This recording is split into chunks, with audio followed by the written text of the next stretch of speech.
CRIF presenta la entrevista en línea con William Meléndez.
CRIF.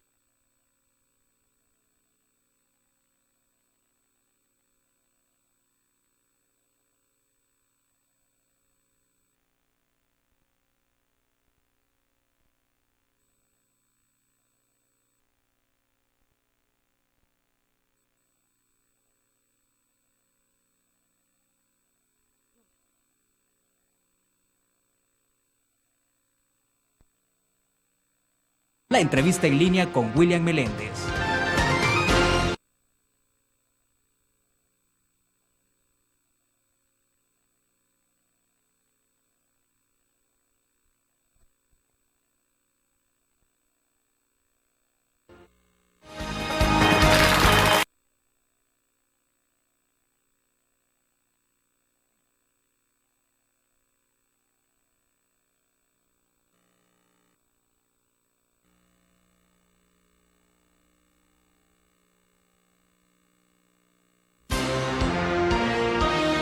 CRIF presenta la entrevista en línea con William Meléndez.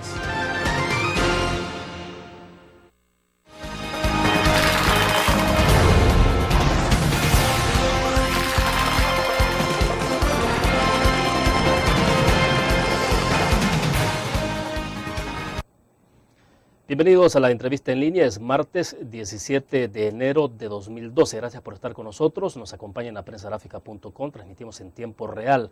Saludos a nuestros cibernautas, también a quienes nos ven a las 9 de la noche en Canal 25. Pueden enviar sus comentarios. Este martes damos continuidad a la reflexión de los 20 años de la firma de los acuerdos de paz, especialmente ahora que conocemos algunas declaraciones también del presidente de la República y del vicepresidente de la República. Hay algunas interrogantes. Fue conveniente la celebración del mandatario en el caserío El Mozote, donde fue una masacre hace 30 años. Se debe revisar el historial de la Fuerza Armada, se debe dejar de lado la ley de amnistía. Son como algunas interrogantes planteadas después de esta celebración, en donde varios sectores lo han hecho a su manera.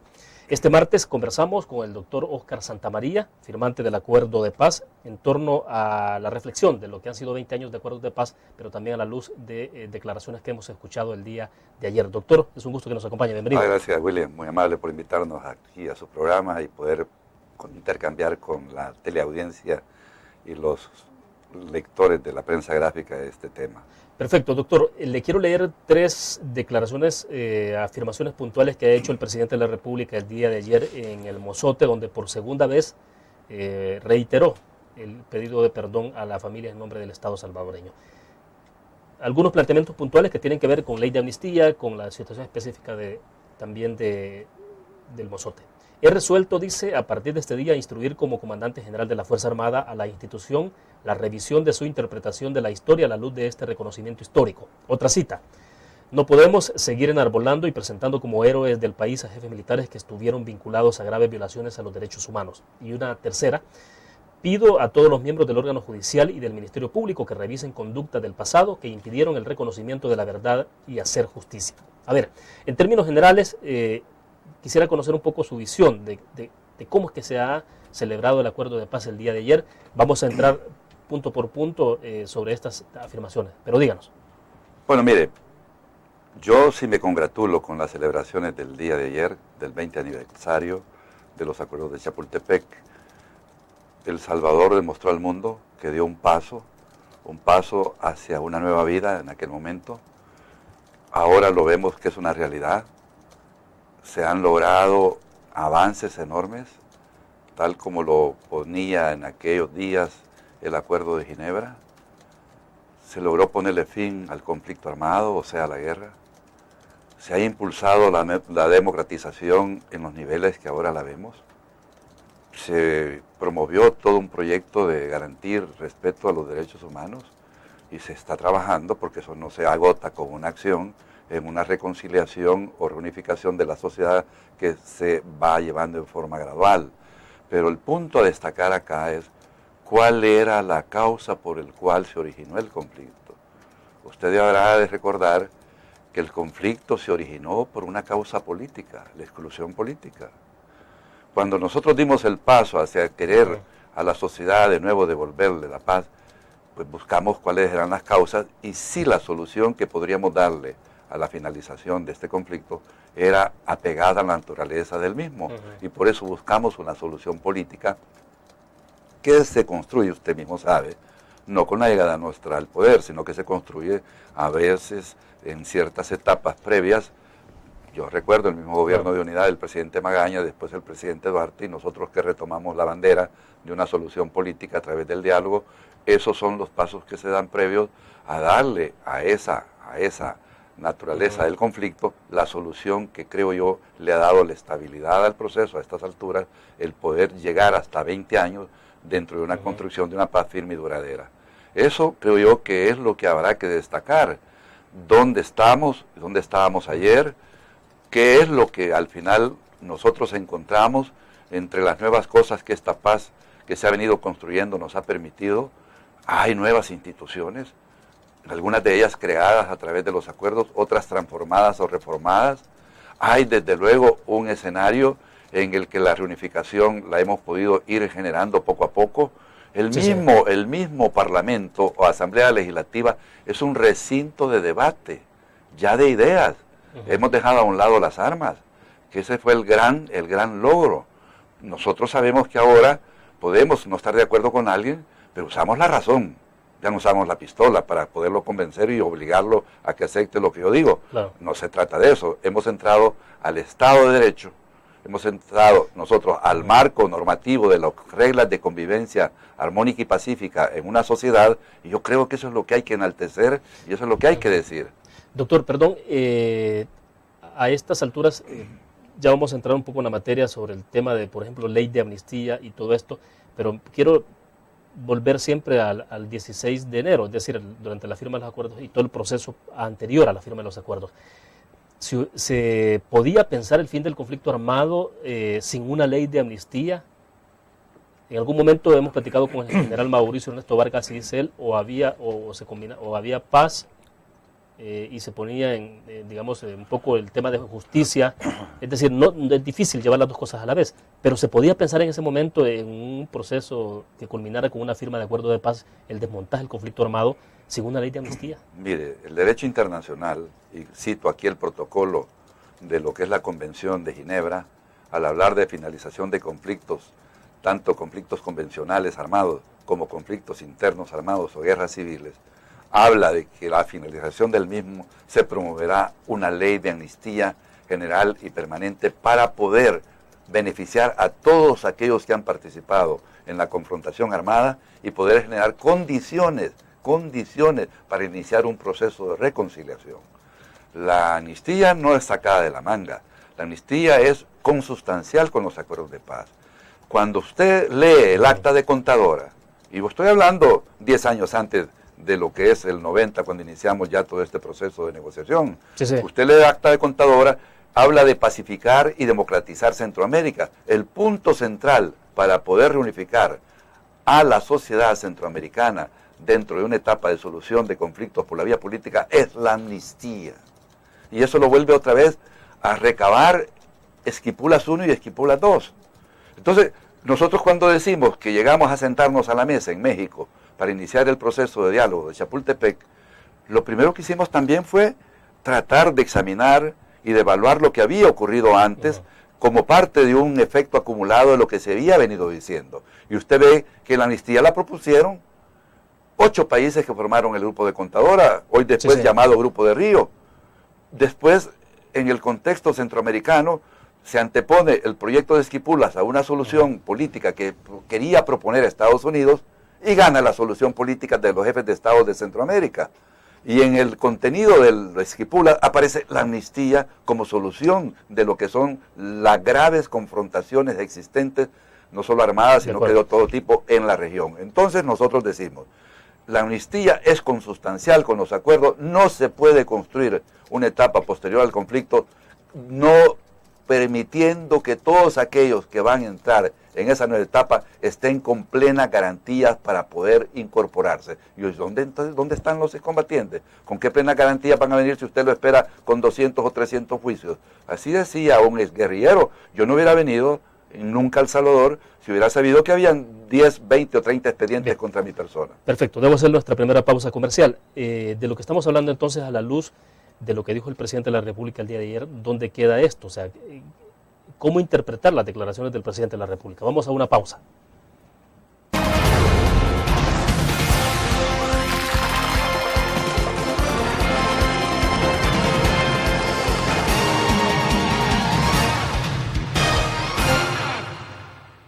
¿Qué te parece si este año descubres nuevos destinos? Alcanzas tus metas. Manejas nuevos triunfos sin más preocupaciones. Cuenta con nosotros para lograr todas tus aspiraciones. Los créditos del Agrícola te acompañan para que puedas crecer hasta donde te lo has propuesto. Solicítalos al 2210-9800 en bancoagrícola.com o en agencias. Banco Agrícola. Las elecciones sirven para que con nuestro voto corrijamos lo que funciona mal en el país. Y nuestro país funciona mal porque el poder total del FMLN lo ha llevado al abuso y la arbitrariedad. Con ese abuso de poder, el gobierno del FMLN impone a la Asamblea Legislativa soluciones equivocadas, como la del gas o el aumento de impuestos. Por eso necesitamos un sano balance de poder para que juntos encontremos las mejores soluciones y eliminemos del país la corrupción. Te proponemos una asamblea con una mayoría de diputados que sean el sano balance de poder que el país necesita. En Arena somos gente de trabajo a tu servicio.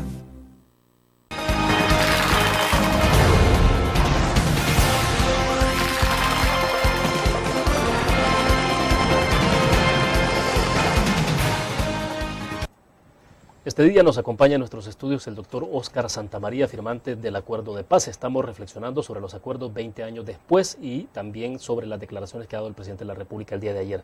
Doctor, dice el presidente, pido a todos los miembros del órgano judicial y del Ministerio Público que revisen conductas del pasado que impidieron el reconocimiento de la verdad y hacer justicia. Y también el presidente en ese discurso el día de ayer prácticamente dejó la bola, por decirlo así, en manos de la Asamblea Legislativa en el tema de ley de amnistía. Evidentemente una derogatoria de ley de amnistía pasa por la Asamblea Legislativa y prácticamente dejó en manos de la Asamblea lo que pueda ocurrir sobre ese punto. Pero el abordaje de este tema de ley de amnistía, de lo que pide el presidente de la República al órgano de justicia, al Ministerio Público que revise conductas del pasado que impidieron, dice él, el reconocimiento de la verdad y la justicia, ¿cómo se interpretan en este momento, 20 años después? Mire, primero que hay que aclarar, la constitucionalidad de la ley de amnistía la plantearon con un recurso de inconstitucionalidad en la Sala de lo Constitucional, y la Sala de lo Constitucional la declaró ley vigente. Nada más que habló de que el juez no estaba obligado a aplicarla, a no ser que por el examen que hace el juez de la causa y de acuerdo a lo que es la sana crítica, decida si puede aplicar o no la ley al caso. Pero eso es muy distinto. Pero ya todos los intentos que han habido de querer decir que la ley se derogue, que fue tema de la Asamblea Legislativa, o que vía de la Sala de lo Constitucional se declare inconstitucional, esas son instancias agotadas. A mí me extraña que el presidente esté queriendo revisar expedientes que ya han causado Estado y que ya los conoce la ciudadanía. ¿Hacia dónde quiere ir el presidente con esto? Dice uno. ¿Quiere congraciarse con alguien quizá al hablar de que la ley de amnistía está en el punto de mira de él? A lo mejor. Que le han pedido que la deroguen otros entes que son entes que no son nacionales, sino que son internacionales, como una Corte Interamericana, como una Comisión Interamericana. Sí es cierto, lo pidieron, pero el Estado salvadoreño como soberano, a través de las instancias que tiene para poder, desde luego, desarrollar la función pública, dígase Asamblea Legislativa, dígase Corte Suprema de Justicia y Tribunal de lo Constitucional, en ese tema ya se pronunciaron. ¿Qué implicaciones, perdone doctor, puede tener el que se entre ya de verdad a un proceso como ese que está pidiendo el presidente de la República? ¿Cuáles son las implicaciones que tendría para el país, para todos los actores políticos actuales, pero también para quienes participaron en el conflicto de los dos lados? Mira, es un riesgo enorme el que hay, porque desde luego lo que nosotros quisimos que no ocurriera, y le cito el caso de la Comisión de la Verdad. La Comisión de la Verdad es toda una revelación de la verdad de lo que ocurrió durante el conflicto armado y sobre todo los hechos que conmocionaron a la sociedad salvadoreña, pero lo que pues en algún momento sí fuimos bien claros y sensatos en decir que no teníamos por qué atribuirle facultades jurisdiccionales. Eso en el texto de lo que es el acuerdo de la Comisión de la Verdad sí lo dice. Y si ahí lo dijimos, con mayor razón, nosotros creíamos que al hablar de poder reincorporar a los excombatientes a la vida civil, institucional y política, tenía que ser con plena garantía. Y las plenas garantías, ¿cómo se las reconoce usted a alguien? Pues reconociendo el ejercicio de sus derechos, tanto individuales como colectivos, sin restricción alguna. Pero si usted quiere esperar a que venga aquel que se desmoviliza con un expediente acá para juzgarlo, hombre, yo no quiero hablar de lo que está ocurriendo en otros países, pero precisamente esa es la tesis de Colombia, justicia y paz. Primero lo proceso, lo meto preso, y cuando ya salga, ya que le den un indulto de después de 10 años de estar preso, entonces lo reincorporo a la sociedad. Por eso es que hay todavía un conflicto que dura más de casi 50 años. No es posible poder trabajar en la solución de conflictos armados si usted no tiene las herramientas e instrumentos que son necesarios para poderle dar un tratamiento integral al tema. Aquí se le dio un tratamiento integral a la finalización del conflicto. No dijimos, hay que ver los combatientes cómo salen, si se libran o no de allá de la causa o del juicio que les van a instruir. No era esa la decisión política. Ahora, pero ¿cómo es que 20 años después ahora se habla con bastante facilidad sobre este tema? Es decir, se pide, se exige, el presidente de la República hace el planteamiento, o hemos escuchado organismos de derechos humanos también en esa línea. Siempre habrán voces de esto que van a estar clamando eso. Lo que hemos dicho en otras partes nosotros, que el proceso de paz de El Salvador ha logrado sostenerse en el tiempo, mantenerse estable en el tiempo. Hemos logrado que se vaya generando ya un sedimento en firme de lo que es la construcción de esta paz, pero eso se ha hecho sobre varias cosas que hay que preguntarse, William. La guerra tenía costos, claro, costos enormes. Lo peor era la pérdida de vidas humanas. La paz tiene costos también. No, la paz se trajo acá no queriéndole dar gusto a alguien o pidiéndole que con dedicatoria a alguien los acuerdos de paz cómo se iban a hacer. Se pensó en que había una colectividad y un conglomerado sobre el cual había que construir esa paz. Claro. Y si las condiciones eran favorables o no. Cuando vimos nosotros que para favorecer las condiciones era necesario de crear ciertos instrumentos o herramientas, se habla de la amnistía, que es una gracia. La amnistía es una gracia. La da el Estado como soberano que es. Puede ser un presidente, puede ser un emperador, puede ser un rey, el que dé la gracia de amnistía. No es de ahora, eso viene ya desde los años de los que son los esfuerzos grandes que se hicieron dentro de la reivindicación de derechos civiles y políticos con la Revolución Francesa y después pasando por la Declaración de Independencia de Estados Unidos, donde se reconoce el ejercicio pleno de los derechos de las personas. Pero si yo voy a creer que una contienda armada que me mutó mis derechos no me los va a restituir un proceso de paz, entonces yo para qué voy a ir a hacer la paz. No tiene sentido, no tiene sentido. Perfecto, vamos a otra pequeña pausa, regresamos.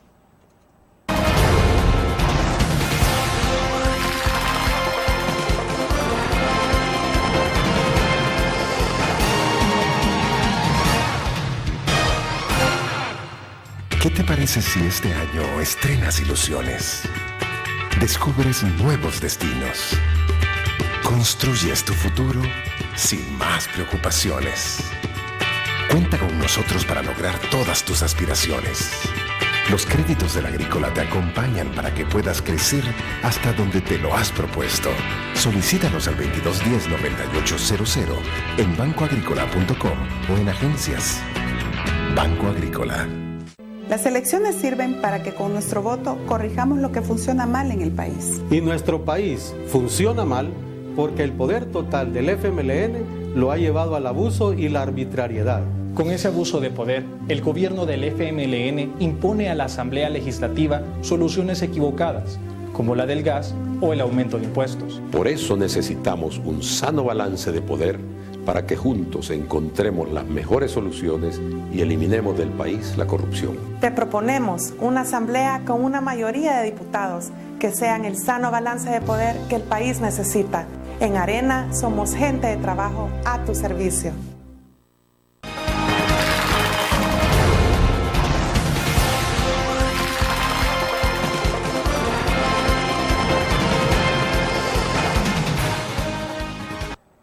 Bueno, a través de Facebook tenemos algunos comentarios que nos están llegando de nuestros cibernautas sobre lo que estamos conversando, doctor. Ever Ortega dice, ¿por qué solo acordarse de eso y no acordarse de todas las personas que los comandantes que están en el poder hicieron? Me parece que es otra artimaña política porque ya están cerca las elecciones y el FMLN no puede con su desgaste. Antonio Emilio Comandari Enríquez. Lo que sucedió en el Mozote fue un acto inhumano que se dio en el conflicto armado, pero eso se dio de ambas partes, ejército y FMLN. Con los acuerdos de paz se puso un alto a todos estos actos de barbarie y nos dejó una guerra sin ninguna de las partes como un ganador, pero sí un claro perdedor, el pueblo salvadoreño. La firma de la paz en sí fue un logro. En lo que fallaron las partes es en no cumplir con los objetivos de la paz. Ahora se están generando condiciones similares por las que se dio el conflicto armado. Es hora de hacer un real acuerdo de paz y prosperidad para el pueblo salvadoreño. Espero su opinión. Bendiciones. Hay como 3 tramos en el planteamiento que hace, por ejemplo, Antonio Emilio Comandari. Doctor, me gustaría escuchar su opinión. Bueno, yo creo que hay en todo este tema, sí, razones valederas, para pensar que tenemos que darle vuelta a la página y ver hacia adelante. Sin dejar de reconocer que han ocurrido hechos que conmovieron a la sociedad salvadoreña, y esa es la memoria histórica que tenemos que tener siempre. Como dijo un amigo gobernante en los 15 años que celebramos allá en Madrid, en la Casa de América, y me refiero al presidente Felipe González, que fue acompañante de este proceso, la amnistía no es sinónimo de amnesia, dijo. Hay realmente razones valederas para pedir perdón, pero no para pedirle a alguien que se olvide de lo que ha ocurrido. Eso es cierto, y creo que sus palabras son sabias. Nosotros no estamos queriendo que se borre de la historia todo esto que ha pasado, si no la historia podría repetirse, y los hechos que han ocurrido sirven para precisamente enmendar y poder rectificar. Nosotros creemos que de ahora en adelante esos excesos o abusos que podrían haber habido en el ejercicio del poder no se pueden dar, o en el marco de lo que fue una confrontación armada, porque yo estoy de acuerdo con el amigo que escribe, si tanta culpa tiene el FMLN por todos los hechos graves que cometió. Nosotros perdimos gente nuestra en esas, llamémosle, acciones violentas. Menciono varios, el doctor Francisco José Guerrero, el doctor José Antonio Rodríguez Port, gente que eran los alcaldes nuestros, los diputados. Todas esas gentes también son, lo que yo he dicho, vidas humanas. Pero voy a querer, de alguna manera, categorizar las víctimas. Estas son de primer orden, estas de segundo y tercer orden. No hay vidas que se estén clasificando así para pedir justicia para estos y no para los demás. No puede un mandatario ver las cosas de esa manera, porque entonces está parcializando todo lo que significa sus acciones, sus actuaciones como gobernante que es de toda una sociedad. Ya, doctor, durante la firma de los acuerdos de paz había convencimiento de que había que sacrificar el tema de justicia sobre esto, que o se tenía la paz o se tenía la justicia. Mire, pensamos nosotros, William, no en estar haciendo justicia. Eso era de lo que sí nos llamó a nosotros, era poder reivindicar la justicia en El Salvador, considerando el punto de la justicia como central en lo que fue los acuerdos políticos negociados. ¿Para qué? Para poder usted darle a la justicia en el país la, llamémosle así, dimensión que debería de tener. Todos aceptábamos que habían falencias en la administración de justicia del país, y por lo tanto el tema de administración de justicia tenía que entrar en el análisis y evaluación de cómo poder las instituciones existentes, fortalecerlas y poderlas construir de otra manera para que pudieran cumplir con las competencias o funciones o atribuciones que tienen. Ahí sí tocamos el tema justicia, pero no lo tocamos per se para decir, no, mire, hoy demos una ley de amnistía para que no juzguen a esto, o para que sí juzguen a esto. No, por eso menciono que alrededor del tema tampoco hay que ver la amnistía como escudo de impunidad. No, la amnistía no se dio como escudo de impunidad. La amnistía se dio como instrumento de la reconciliación y de la reunificación y de la reinserción de todos estos combatientes a la vida civil, institucional y política. Por lo tanto, no se quería de alguna manera estar en una mesa queriendo ser juez uno de lo que podría ocurrir o no en el país sobre la base de hechos específicos. Porque en una época, si usted se recuerda, antes de que nosotros habláramos de la Comisión de la Verdad, se hablaba de administrar justicia por juicios ejemplares. Esa fue la primera propuesta que llevó el Frente a la mesa. Después se enteraron y se dieron cuenta que no era la vía para poder estar en una mesa resolviendo una situación política grave como era la confrontación armada, a través de poder definir o decidir nosotros como jueces o como magistrados ahí si habían juicios que había que juzgar o juicios que no habían que juzgar. Eso fue descartado totalmente de la mesa. Bueno, perfecto. Dejo planteado un interrogante que nos escribe Mauricio Cruz a través del chat. Él escribe desde San Salvador, dice: señor Santamaría, ¿por qué nunca hicieron lo que hizo el presidente Funes ayer en reconocer la masacre en el Mozote? Le dejo plantear el interrogante, vamos a una pausa, volvemos.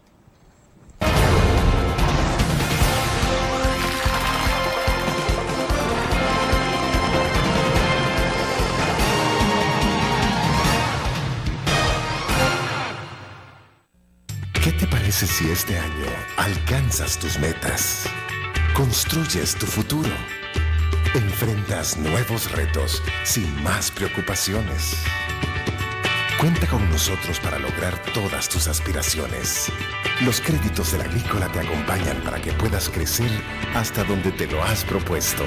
Solicítalos al 2210-9800 en bancoagricola.com o en agencias.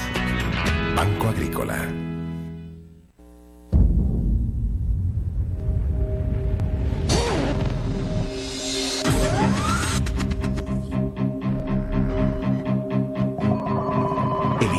Estrategia financiera desde los negocios y la actividad económica hacia toda Centroamérica. El Economista Regional, una revista especializada donde encuentras el panorama empresarial y los principales movimientos financieros. El Economista, el modelo regional de información económica.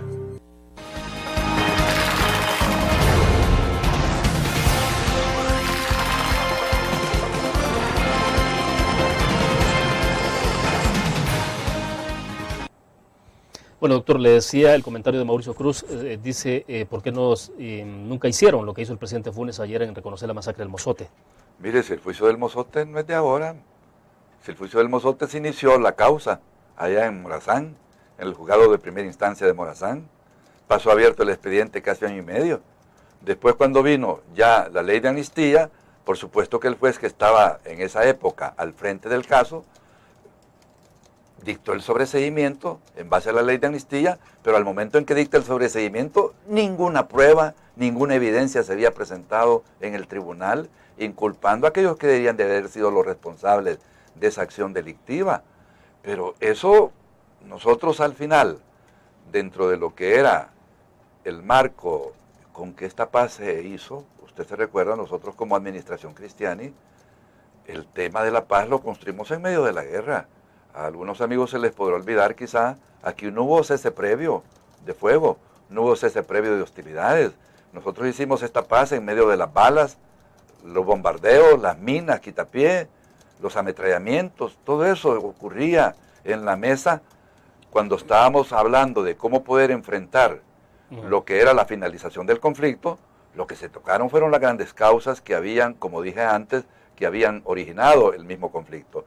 Pero yo sí creo que nunca alguien dijo no procesen a aquellas personas que puedan ser responsables de los hechos que pueden comprobarse y que son atribuibles a actos violentos ocurridos durante el conflicto armado. Yo, el hablar de que puede haber un perdón, del perdón sí estoy de acuerdo con que hay que darlo.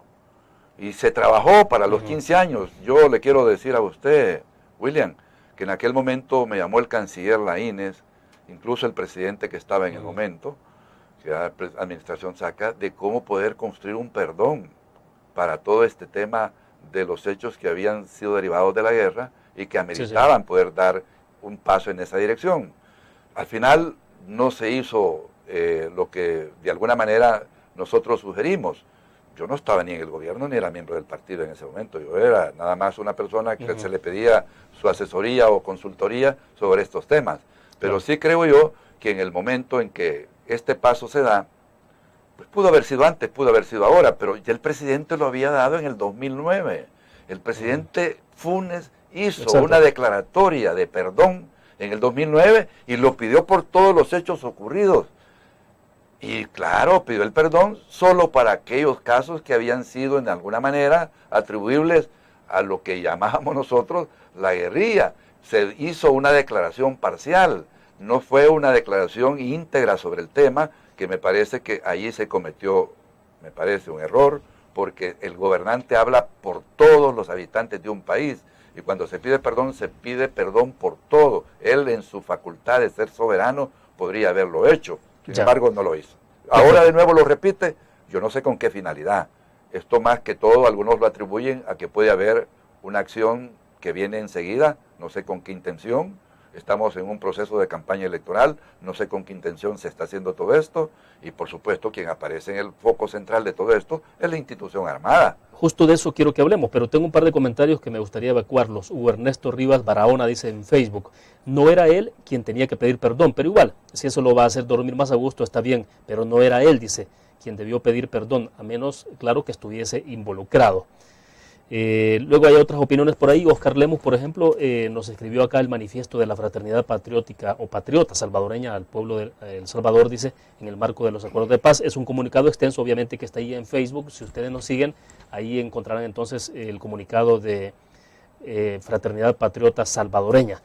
Pero en el punto de Fuerza Armada, entonces, doctor, ya que entramos a esa particularidad en la que el presidente de la República también menciona directamente a la Fuerza Armada, ¿qué hay de la Fuerza Armada 20 años después? ¿Y por qué cree usted que ahora el presidente de la República viene a plantear, por ejemplo, esa frase donde él dice que no se puede seguir enarbolando y presentando como héroes del país a jefes militares que estuvieron vinculados a graves violaciones a los derechos humanos? Mire, todos los hechos ocurridos en la guerra fueron producto de la acción violenta que desataron los dos bandos en contienda. Hechos de mayor magnitud, de menor magnitud, pero fueron hechos ocurridos durante la guerra. Alrededor de un conflicto armado, todos sabemos que hay causas, razones del por qué el conflicto se da. Aquellas conductas que se puedan de alguna manera apartar de lo que son las acciones derivadas del conflicto y que sí pueden en alguna medida mostrar que hay intencionalidad o dolo de cometer un hecho, eso es otra cosa. Y nosotros hemos dicho que de alguna manera, si hay conductas que son de carácter personal atribuibles a alguien, pues responde la persona, no responde una institución. El hecho mismo de que aquí han habido casos donde se juzgaron a militares individualmente y no a la Fuerza Armada, que ese es el cuidado que debe tener el presidente, si es que acaso quiere hacer imputaciones, no creo yo que sea el momento para estar hablando de la institución como parte de lo que es una conducta que podría estar en el marco de lo que son sus apreciaciones que él hace sobre estos temas, porque la institución armada es la que ha tenido mejor y mayor desenvolvimiento post acuerdos de paz en el desarrollo institucional. Bueno, para decirle a usted, los expertos militares que vinieron a El Salvador en la época de posconflicto y se abocaron a los temas de las instituciones que había que construir o reformar, cuando hablaron de la institución armada dijeron que el Instituto Armado de El Salvador había tenido la reforma más profunda, militarmente hablando, derivada de una decisión política como era el tema de la transformación de la institución, de su paso de ser una institución para la guerra a una institución para la paz. Acordémonos que eso es una transición de las Fuerzas Armadas, de ser una institución que está en la guerra, a una institución que va ahora a asumir una misión de paz. Por cierto que la misión constitucional se le especifica a la Fuerza Armada en la misión de paz en dos terrenos nada más: la defensa del territorio y la defensa de la soberanía del Estado. Entonces, nosotros sí creemos que esto demuestra el grado de profundidad con que hay en esta reforma de la orgánica militar, de la normativa militar, de la composición de sus miembros, de la doctrina, de todo lo que puede significar el episodio de poder a las Fuerzas Armadas convertirla en una institución garante de una sociedad democrática. Eso sí, yo creo que es lo que hay que enaltecer, eso es lo que hay que valorar. dentro de este instituto armado. Si ha sido capaz de mostrarlo a propios y extraños que en el nuevo rol de paz ha podido desarrollar su tarea como todos nosotros le esperábamos. Eso creo yo que es lo valioso que pudo haberse destacado en estos 20 años y no de nuevo poner en la mirilla a las Fuerzas Armadas como responsables de hechos delictivos que de alguna manera han sido juzgados o podrían ser juzgados por la justicia si es que acaso hubiera alguna causa, pero que de una u otra manera no tienen por qué empañar las celebraciones de un 20 aniversario como lo hizo ayer el presidente. Empañó la celebración del 20 aniversario con acusaciones que me parece a mí están fuera de orden en este momento. Bueno, vamos a hacer una pequeña pausa más, regresamos, hablemos ya de futuro. En adelante, ¿cómo hay que ver entonces el pasado y el presente y el futuro de este país? Regresamos.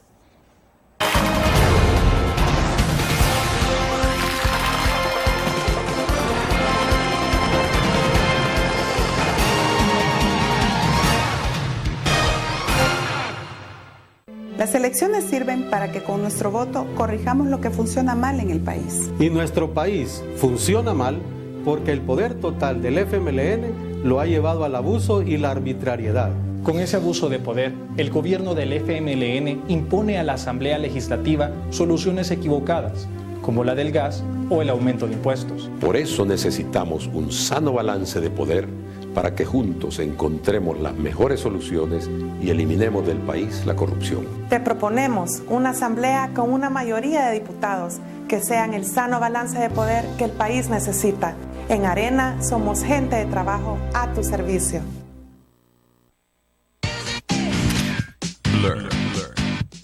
La revista más innovadora y moderna de todos los tiempos. Única en su estilo, creativa. Un espacio exclusivo y reservado de entretenimiento y diversión, llevada al máximo. Blur. Time Out, Movie, lo mejor de la cartelera. Art. Shopping, la guía de la moda. Go, viajes cortos fuera de la ciudad. Blur.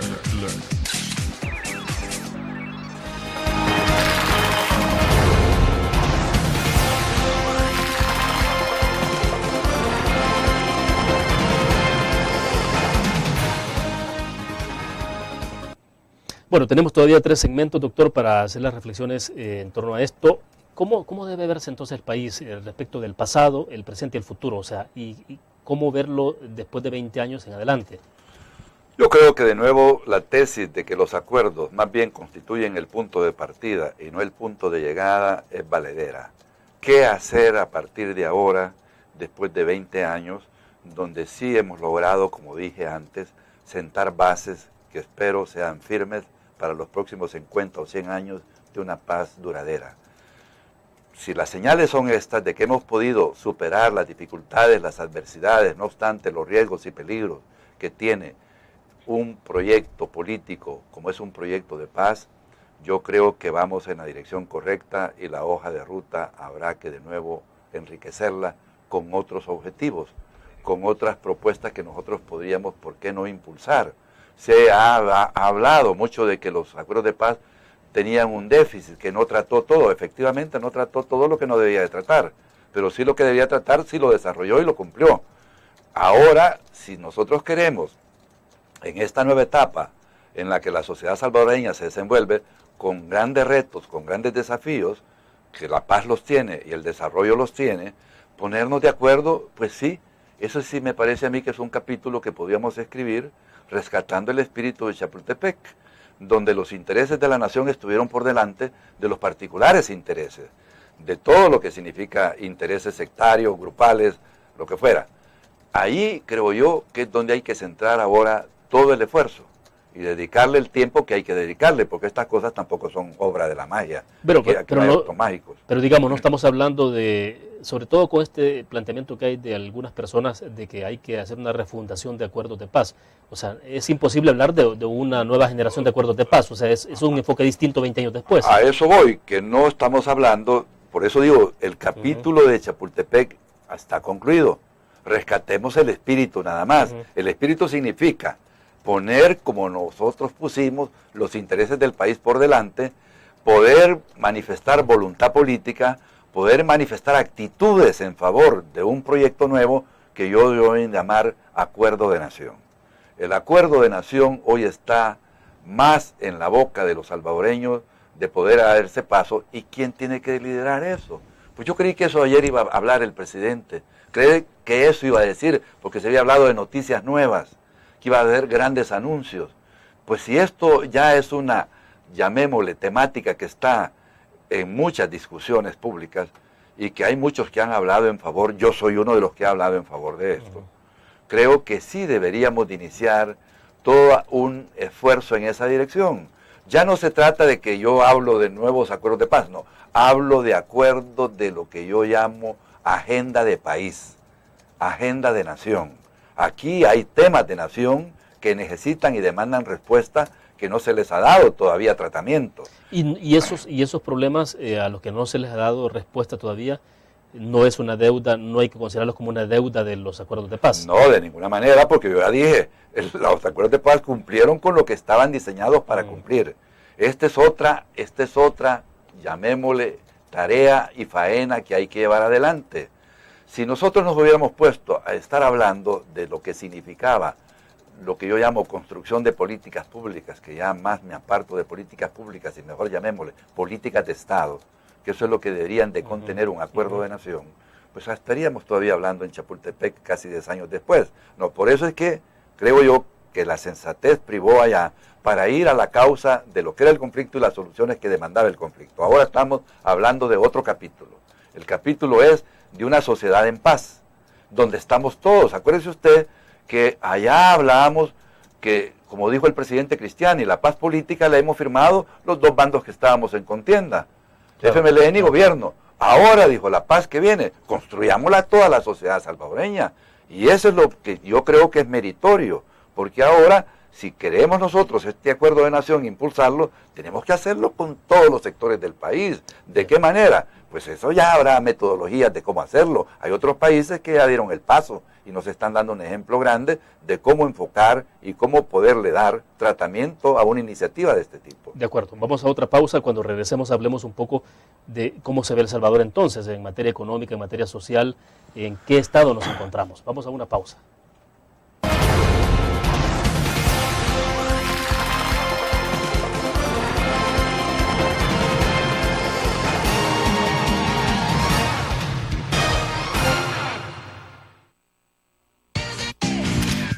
Learn. La revista más innovadora y moderna de todos los tiempos. Única en su estilo, creativa. Un espacio exclusivo y reservado de entretenimiento y diversión, llevada al máximo. Learn. Time Out, Movie, lo mejor de la cartelera. Art. Shopping, la guía de la moda. Go, viajes cortos fuera de la ciudad. Blur. Tu periódico es dinero, porque ahora puedes pagar con la prensa gráfica. Busca y recorta en tu periódico el dinero, que podrás canjear en los establecimientos de nuestros aliados. Encontrarás uno cada día. Compra con la prensa gráfica y encuentra una buena noticia para tu bolsillo. Con la prensa gráfica lo compras. Con la prensa gráfica lo pagas. La prensa gráfica. Noticias de verdad.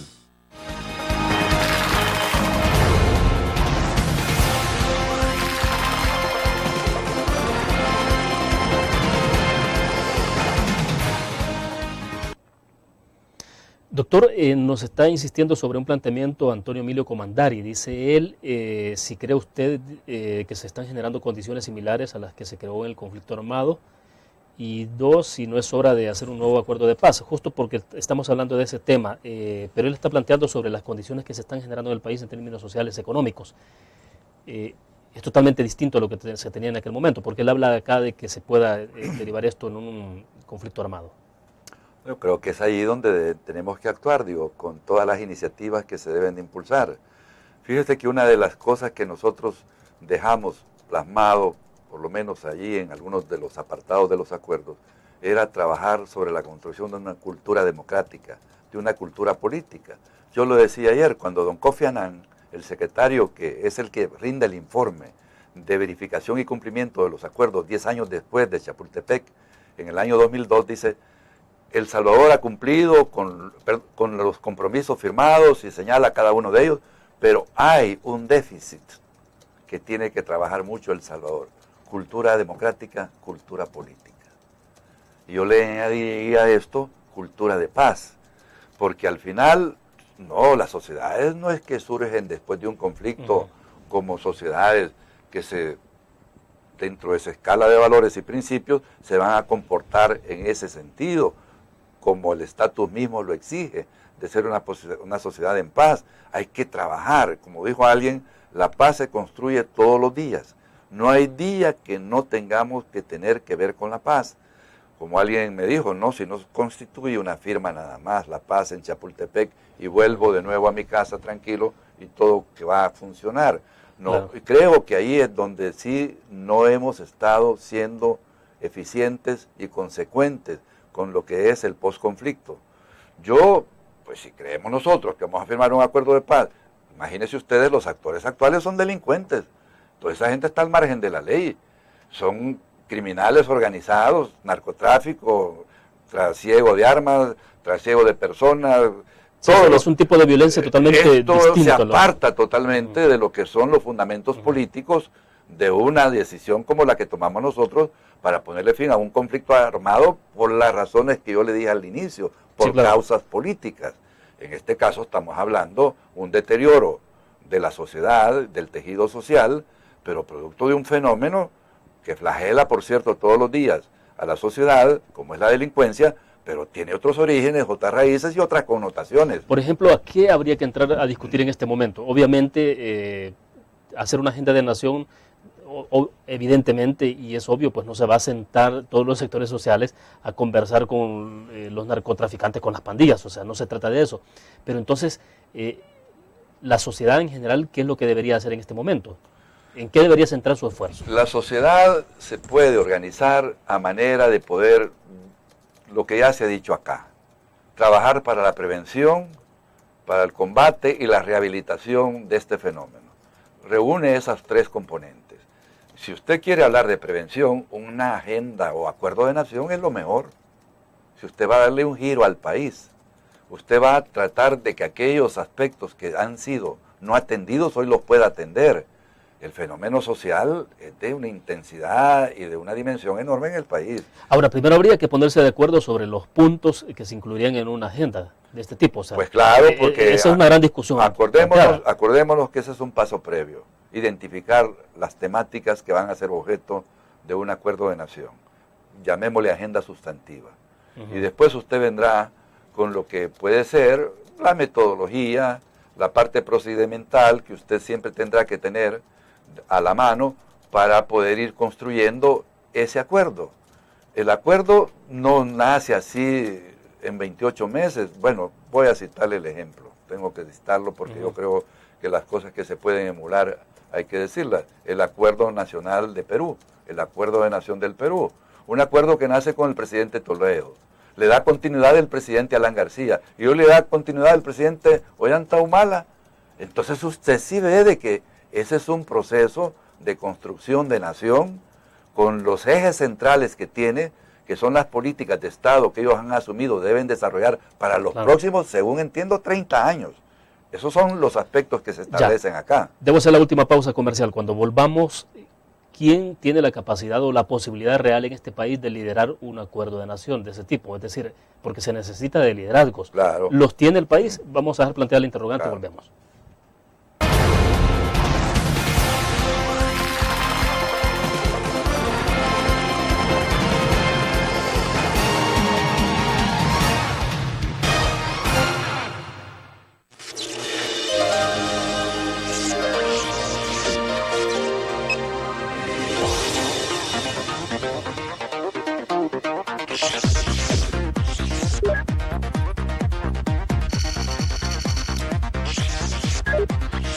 Estimulamos tus sentidos para que leas, veas, escuches e interactúes con la verdad. LPG Multimedia. Tu periódico es dinero, porque ahora puedes pagar con la prensa gráfica. Busca y recorta en tu periódico El Dinero, que que podrás canjear en los establecimientos de nuestros aliados. Encontrarás uno cada día. Compra con la prensa gráfica y encuentra una buena noticia para tu bolsillo. Con la prensa gráfica lo compras. Con la prensa gráfica lo pagas. La prensa gráfica. Noticias de verdad.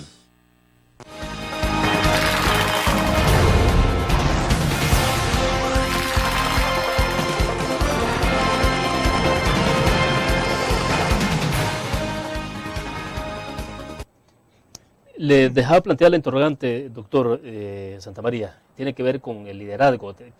¿Hay liderazgos en este país para poder empujar esto? Porque se requiere de alguien que pueda imprimir el sello y darle continuidad, tener capacidad de sentar a todos los sectores y actores sociales, políticos y económicos de este país. Se requiere de mucho liderazgo. El liderazgo que el que debería de invitar y convocar es el liderazgo del mandatario de la nación. Ese es el liderazgo que está por sobre el resto del liderazgo. Pero aquí hay que hacer una sumatoria de liderazgos. Los liderazgos que vienen de los distintos sectores organizados del país. Esos se suman a esta invitación o convocatoria que puede hacer el mandatario para iniciar una tarea de construcción de una agenda de nación o de un acuerdo de nación. Y sí los hay muy buenos en El Salvador. Si alrededor de que, usted se recuerda, los acuerdos de Chapultepec fueron alimentados y retroalimentados, una consulta permanente, pues con los liderazgos.